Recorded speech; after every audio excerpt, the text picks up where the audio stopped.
Morning people! Ayan, dito maglalakad-lakad tayo. Saan kami nakastay ngayon? Mamaya ang hapon pa yung out namin. Halos pare-pareho din naman, tingnan nyo.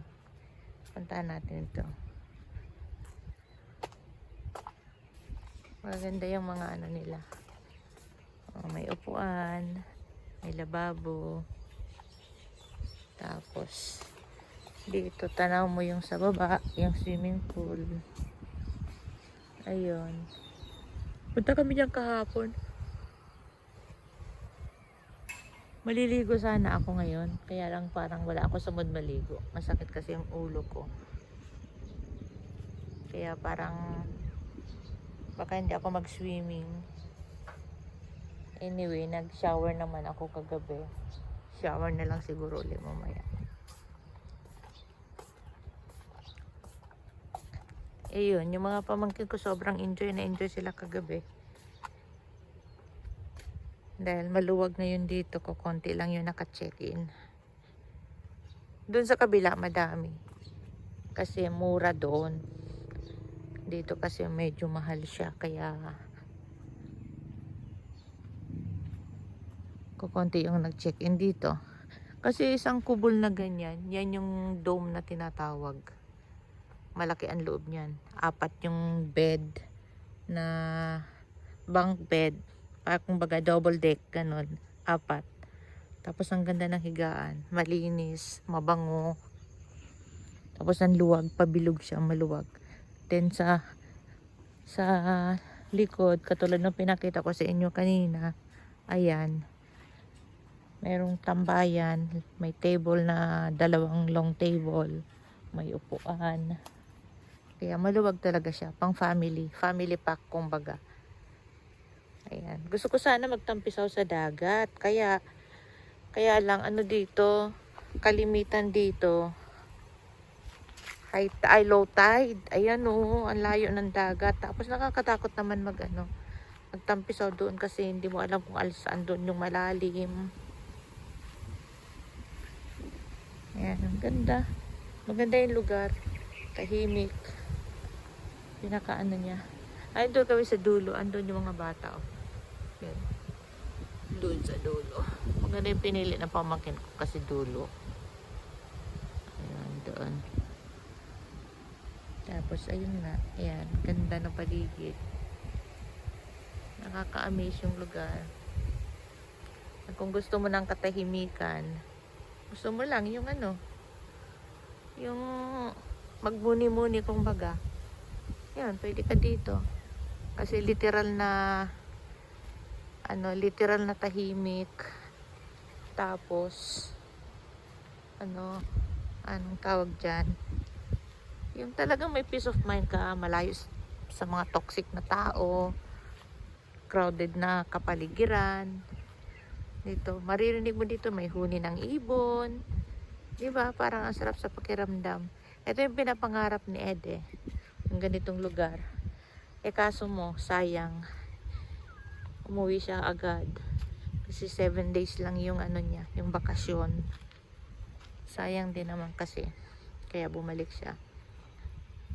Dami. Dito sa part ng Batangas, ang daming magagandang puntahan dito. Maliban dyan sa sa Kalatagan. 'Di ba sa Kalatagan dagat din yung mga floating yung maliban doon yun. Ito yung papasok sa loob. Ang ganda. Yan, pakita ko sa inyo yung sakura ng Pilipinas. Ito yung sakura ng Pilipinas. Napagod ako kahapon guys kasi yung hagdan, yung pababa madali. Yung paakyat, Mio Marimar. Hirap. Pero okay lang naman kasi minsan lang. Ayan o, sakura ng Pilipinas. Para talaga siyang sakura. Ayan. Kaya lang, yung buka ng bulaklak, siyempre hindi katulad ng sakura. Pero nakakatuwa siya. Meron din pala dito. Tapos may mga bubuyog. Ayan o. May mga bubuyog siya. Ibang bongga. Bongga ng lugar. Tapos ayan, puro kakahuyan. Yun. Meron din isang ano doon, isang resort doon. Sa kanila din. Oh, 'di ba? Mamaya-maya siguro liligpit-ligpit na para pagka time na ng check out. Gora bells na kaagad. Maliwanag dito guys sa gabi. Kasi yung mga ilaw na yan, yung bola na yan, oh, yung balls na yan, may ilaw po yan. Tapos ito, may ilaw din yan. Kaya maliwanag sa gabi. Ganda dito maglakad-lakad.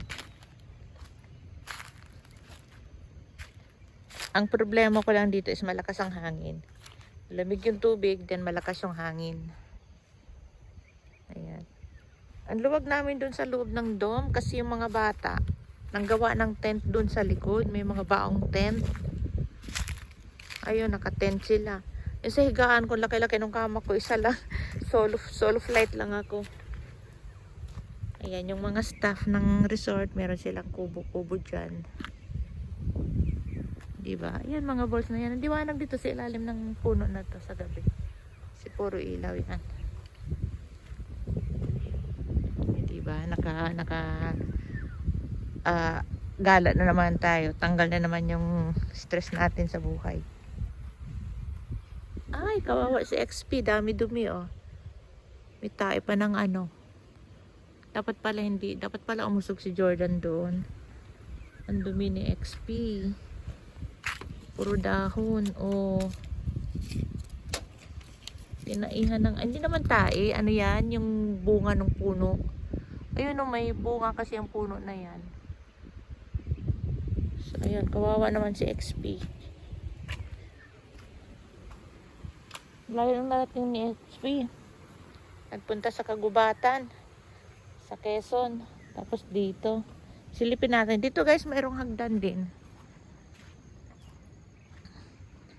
Ayan. May hagdan din yan pababa. Ang kagandahan lang dito, kahit yung swimming pool na sa baba, ang daming alternative na daan. Ayan, oh. So, ganda talaga ng steps nila, oh. Malayong madulas ka sa hagdan. Ayun, oh. Ganda sa baba. Tahimik. Ayun, mga kubol sa baba. May mga kubo-kubo rin doon. Yan, naalala ko yung sa hinulugang taktak. Parang ganito, di ba? Ang daming mga kubo-kubo sa paligid. So, yun. Malinis yung lugar. Ang pinakagusto ko lang dito, malinis yung CR at malinis yung higaan. Yun ang pinaka-importante sa akin. Malinis ang higaan, hindi mabaho. Tapos, komportable kang matulog. Komportable kang humiga. Ayan, oh, ganyan, oh. Ganyan yung mga CR nila. Ang cute, di ba? Nakabukod. Kaysa naman doon sa mga kasi ako pag pumupunta sa isang lugar, ang unang-unang kong tinitingnan is CR. Saka yung higaan. Amoy ng unan, amoy ng kumot. Ganda higaan. Comforter nila, ang ganda. Ayan, mag-asawa. Pamangkin ko yon. Anak ng bayaw kong panganay. Dami nakatambay na doggy. So, ayun. Ayan. Tapos ngayon, nagpiprepare na sila ng almusal. Oh, ang ganda. Dagat, oh. Ganito yung sa lugar namin. Ganito. Tapos, eto, gising na. Yung isang babaeng lasing kagabi, buti hindi nahulog. Good morning. Gising na. Hala! Tingnan mo naman ang tulog ng aso. Ano to, na-stroke? Komportable siya dito sa Oo.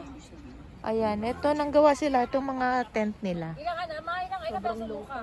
Kaya sino si Jordan? Kala ko si si Gray. Opo na. Kala ko si Jordan, suka. Mamaya nanak, hindi naman ako palakain sa umaga. Free breakfast dito.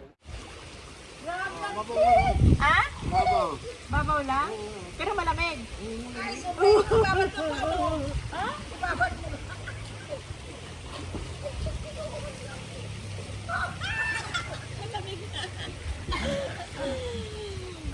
yun guys, maliligo kami dito. Sobrang lamig, parang may ice. Mario, Seth, Mio. Ah! Ano na, malamig? Hindi ka ano? Talaga lang ah? Eh, tapos mas nagbilad ka sa araw. Ang lamig kasi nung pool. Ah! Diyos ko po. Buti pa sa water tap. Talaga lang ah? Ay, tama. Hindi tayo maglalawlaw. Makabalik tayo sa araw. Oo nga. Maglalakad tayo doon. Huwag ka nang lipat. Pwede mo dumaan dyan. Pwede mo sinira. Huwag ko nang dalhin sinira. Oo.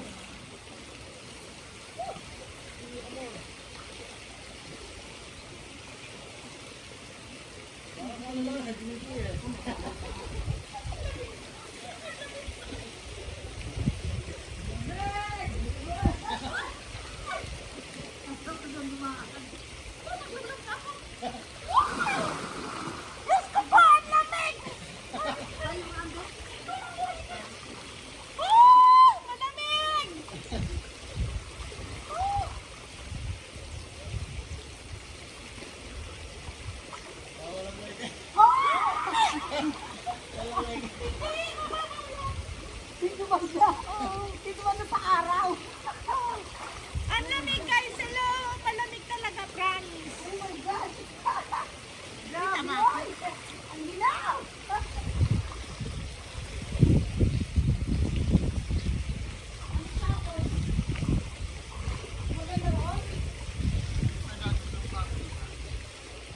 Alam na kayo ka sana? May kami doon? Sa kanita?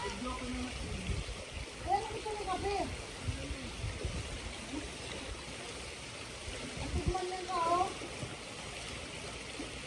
O, diba? Hindi naman pala.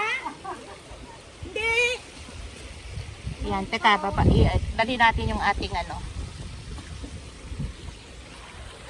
Kuya, videographer ka muna dyan. Thanks! So, malamig lang pala pag unang buhos. Yan, si kuya ang mag-video muna. Huwag kang lumutang. Aray ko! At dito may araw dito. Kailangan dito. So, mag-swim lesson muna tayo for today. Gusto nyong matutong ano tawag dito, floating. Sobrang simple lang. Kailangan lang yung balance ng katawan para hindi kayo lumubog. Kahit gaano kayo kalaki, gaano kayo pataba, kaya-kaya nyo yun. So, ganito lang kasimple. See? Galingan ito.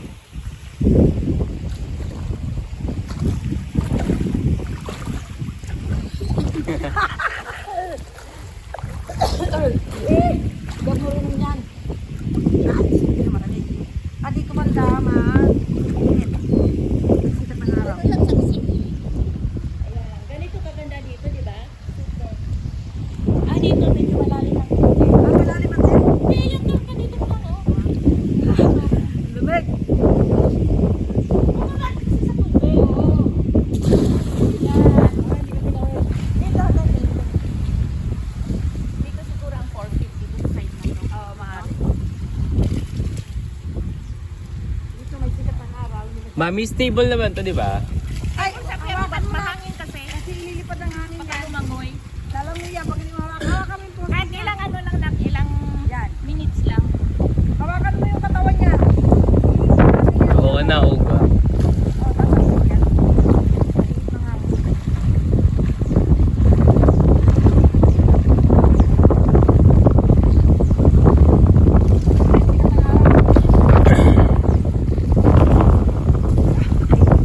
Ano kasi nagpapalaro dito sobrang hangin.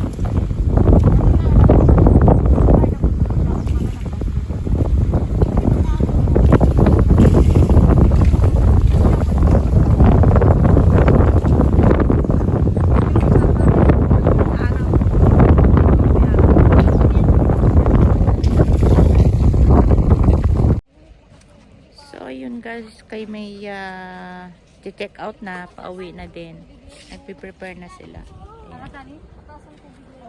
So, nagkakarga na ng mga gamit. Ayan. Super puti kami. Bye! Ayan, bago tayo umuwi, stop over muna tayo dito sa Starbucks ng Tagaytay. So, silip muna tayo. Ayan, ang ganda-ganda. Makikita mo yung Mount Taal. Taal yan, di ba? Ayun, oh. Bunganga ng Taal. So, yun. Nagaya kasi yung mga bata. Starbucks daw muna kami. Kaya, Grabe, humindo muna kitang-kita kami yung doon. bundok Taal. Yung mga kasama namin, si Ate Shirley, nauna na sila. Ayan. Kaya tuwang-tuwa yung mga bata kapag Starbucks. Sobrang lakas po ng hangin, guys. At the same time, malamig talaga siya. Isa kong pamangkin, naka-shirt lang, naka-sando, ayun, giniginaw. Hindi kasi nila alam na magpapahinto ako dito. Bigla ako nagaya. So, yun. Konting konting treat lang doon sa mga bata. Kahit papano. Diba? Ayan. Ito yung mga memories na kailangan nating bigyan ng pansin or